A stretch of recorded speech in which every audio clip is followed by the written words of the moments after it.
আসসালামু আলাইকুম ওয়া রাহমাতুল্লাহি ওয়া বারাকাতুহু। আলহামদুলিল্লাহি রাব্বিল আলামিন ওয়াসসালাতু ওয়াসসালামু আলা রাসূলিহিল আমিন ওয়া আলা আলিহি ওয়া আসহাবিহি আজমাইন, আম্মা বা'দ। ক্বালা আন-নাবিয়্যু আলাইহিস সালাতু ওয়াসসালাম আল মুস্তাব্বানে শায়তানানে ইয়াতাহাতারানে ওয়া ইয়াতাকাযাবানে, রাওয়াহুল বুখারী ফিল আদাবিল মুফরাদ। সম্মানিত দর্শক ও শ্রোতা এবং সম্মানিত ভিউয়ার্স, বন্ধু বান্ধব, দিনী ভাই ও বোনেরা, বিশ্বনবী মুহাম্মদুর রাসূলুল্লাহ সাল্লাল্লাহু আলাইহি ওয়াসাল্লামের একটি গুরুত্বপূর্ণ হাদিস আপনাদের সামনে আমি পাঠ করেছি। এই হাদিসের আলোকে কিছু জরুরি কথা বলতে চাই, আর সেটি হলো যে আমাদের মধ্যে যে নৈতিক অধঃপতন দেখা দিয়েছে এবং মানবতাবোধ, মূল্যবোধ, ইনসানি শরাফত, নম্রতা, ভদ্রতা, শালীনতা, সৌন্দর্য, কল্যাণ কামনা করা, পরস্পরকে ভালোবাসা, সাহায্য করা, সহযোগিতা করা, এগুলো আমাদের থেকে উধাও হয়ে যাচ্ছে। তো আজকে আমি এই গুরুত্বপূর্ণ হাদিসের আলোকে দুই চারটি কথা বলতে চাই। এই কথাগুলো নবী করিম সাল্লাল্লাহু আলাইহি ওয়াসাল্লামের হাদিসের আলোকেই হবে ইনশাআল্লাহ, এবং এটা শেয়ার করে ছড়িয়ে দেওয়ার জন্য আমি সকলের প্রতি অনুরোধ করছি। সম্মানিত দিনী ভাইরা, জ্ঞান ও সুশিক্ষার মাধ্যমে মানুষ চরিত্রবান, নীতিবান, নিষ্ঠাবান, গুণী, জ্ঞানী হয়। স্বভাব, চরিত্র, আচার, ব্যবহার হয় সুন্দর ও মার্জিত। এই জ্ঞানের কারণে মানুষের কল্যাণ করা, কল্যাণ কামনা করা, উপকার করা, মানব সেবা করা, জ্ঞান বিতরণ করা, এসব হয়ে থাকে জ্ঞানী লোকদের কাজ, আলিমদের কাজ। কিন্তু লজ্জার বিষয় হলো আমাদের দেশে এক শ্রেণী আলিম নামধারীরা, বুজুর্গ রূপে পরিচিতরা গালিগালাজ, হিংসা, বিদ্বেষ, পরস্পর ঘৃণা ছড়াচ্ছেন। তাদের মধ্যে ইনসানি শরাফত, মানবিক ভদ্রতা, নম্রতা, শালীনতা, সৌজন্যতা, মানবতাবোধ, মূল্যবোধ, মনুষ্যত্ববোধ এর অভাব দেখা দিয়েছে। তারা কোথায় কোথায় মানব সমাজে, ওয়াজ মাহফিলে হিংসা, বিদ্বেষ প্রকাশ করছেন এবং মানুষকে বিভক্ত করছেন। ঐক্যবদ্ধ না করে, কোরআন সুন্নাহর দিকে আহ্বান না করে, দিন প্রতিষ্ঠার জন্য উদ্বুদ্ধ না করে, তারা উল্টো মানুষের মধ্যে কাট মার অবস্থার তৈরি করছেন। কয়েকজন বক্তা, আলেম, ওয়াইজ তো এমন আছেই যে গালিগালাজ করা ছাড়া, হিংসা বিদ্বেষ প্রকাশ করা ছাড়া সে বা তারা ওয়াজ করতেই পারে না। নাউযুবিল্লাহি মিন যালিক। এটা কোন ইসলামের শিক্ষা? তাদের এই চরিত্র স্বভাব, এই নোংরা নিচু চরিত্র স্বভাব, এটা তাদের মধ্যে যে সৃষ্টি হলো, এর উৎসই বা কি আল্লাহ ভালো জানেন। কিন্তু আপনাদের সামনে এখন যে হাদিস তিলাওয়াত করলাম, আল্লাহর রাসূল বলেন আল মুস্তাব্বান শায়তানান, পরস্পর গালিগালাজকারী ব্যক্তিদ্বয় হচ্ছে দুইটা শয়তান। একে অন্যে গালিগালাজকারী ব্যক্তিদ্বয় হচ্ছে দুইটা শয়তান। ইয়াতাহাতারানে, তারা একজন আরেকজনকে অপমান করছে। ওয়ায়াতাকাযিবানে, এবং তারা পরস্পর এর উপর মিথ্যারোপ করছে, মিথ্যাচার করছে। যেমন মুফতি রফিকির কথা শুনছেন, আওলাদে রসুল সৈয়দ আবুল আলা মওদুদী রহিমাহুল্লাহর নামে মিথ্যাচার তো করছেই, আরো চ্যালেঞ্জ ছুটতেছে। তো এই যে বাতিলের উস্কানি, পায়ে পাড়া মেরে ঝগড়া করার পরিবেশ সৃষ্টির পায়তারা, এগুলা হচ্ছে তাদের স্বভাবজাত। এগুলা ভালো মানুষের স্বভাব, এটা হতেই পারে না।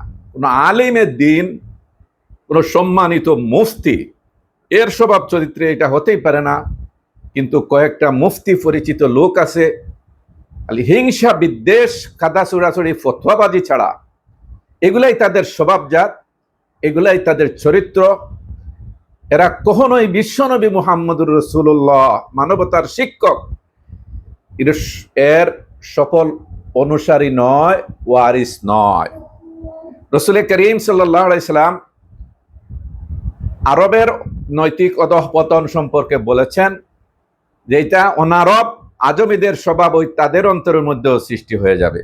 তিনি বলেন, ইয়াতি আলান নাস জামান কুলুবুহুম কুলুবুল আআজিম, রাওয়াহু তাবারানী। আল্লামা আলবানী তার সহিহা উল্লেখ করেছেন, হাদিস নম্বর 3357, যে মানুষের নিকট এমন এক যুগ আসবে, জমানা আসবে, যে তাদের অন্তরগুলো হয়ে যাবে আজমিদের অন্তরের মতো, অনারবদের অন্তরের মতো। মানে আরবদের অধঃপতন হবে, নৈতিক অধঃপতন। তো এইটা সাদৃশ্যপূর্ণ হয়ে যাবে অনারবদের অন্তরের মতো। তো অনারবদের অন্তরের অবস্থা কি? আল্লামা মানাউই বলেন, কুলুবুহুম বাঈদাতুম মিনাল খালাক মামলুআতুম মিনার রিয়া ওয়ান নিফাক। তাদের অন্তরগুলো উন্নত স্বভাব চরিত্র থেকে দূরে চলে যাবে, আর লোক দেখানো, লোক শোনানো এবং মুনাফিকি, দ্বিচারিততা, এগুলা দ্বারা তাদের অন্তরগুলো ভরপুর পরিপূর্ণ হয়ে যাবে। হ্যাঁ, এই কথাটাই রাসূল করিম সাল্লাল্লাহু আলাইহি ওয়াসাল্লাম তার হাদিসে বলেছেন।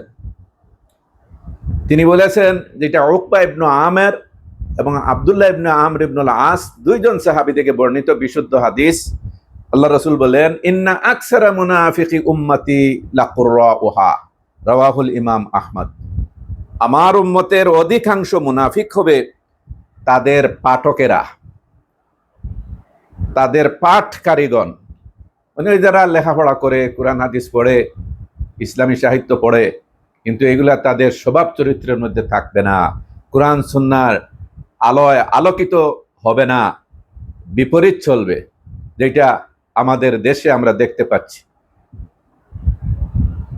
শতকরা প্রায় 75 ওয়াজ মাহফিল যে দেখা যায়, এই হুজুরেরা এই কাট মার অবস্থার তৈরি করেন, হিংসা বিদ্বেষ চড়ান, মানুষের মধ্যে অনৈক্য সৃষ্টি করেন, আল্লাহর সাথে সম্পর্ক স্থাপন করা, আল্লাহর দিন সম্পর্কে অবগত করা, ইবাদত বন্দেগীর প্রতি উদ্বুদ্ধ করা, শরীয়তের মাসাইলগুলোকে সুন্দরভাবে বুঝিয়ে উদাহরণ দিয়ে বুঝানো, আল্লাহ এবং তার রাসূলের মহব্বত মানুষের অন্তরের মধ্যে কিভাবে জাগ্রত হবে, ইমান এবং মহব্বতের বলে বলিয়ান হয়ে কিভাবে সবসময় আল্লাহর জিকির করবে, আল্লাহর ইবাদত করবে, নবীর আনুগত্য করবে, দিন ইসলাম মেনে চলবে, দিন শিক্ষা দিবে, দিনের জ্ঞান প্রচার করবে, প্রকাশ করবে,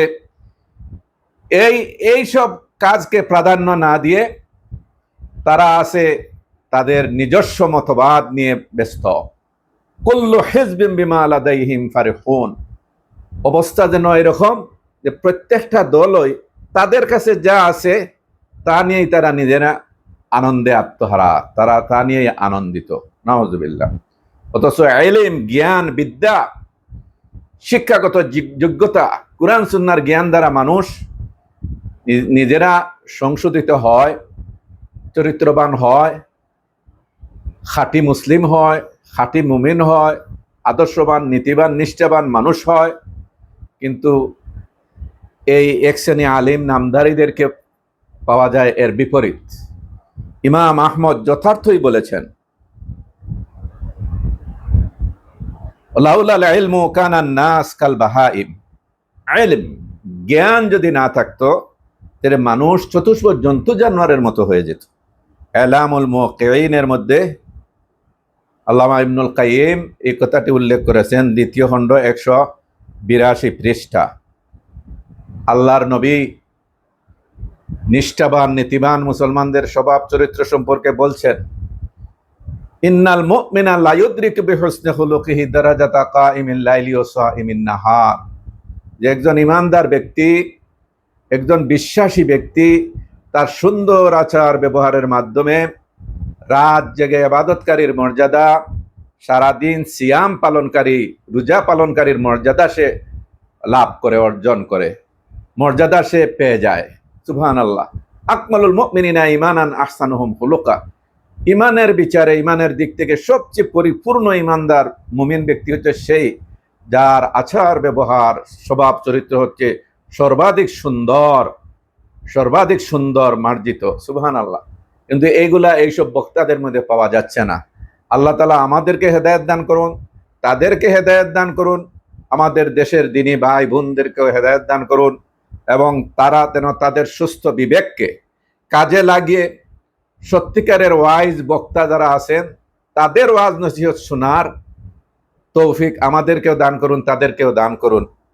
হাযা মা ইনদি ওয়াল ইলমু ইনদাল্লাহ। আসসালামু আলাইকুম ওয়া রাহমাতুল্লাহি ওয়া বারাকাতুহু।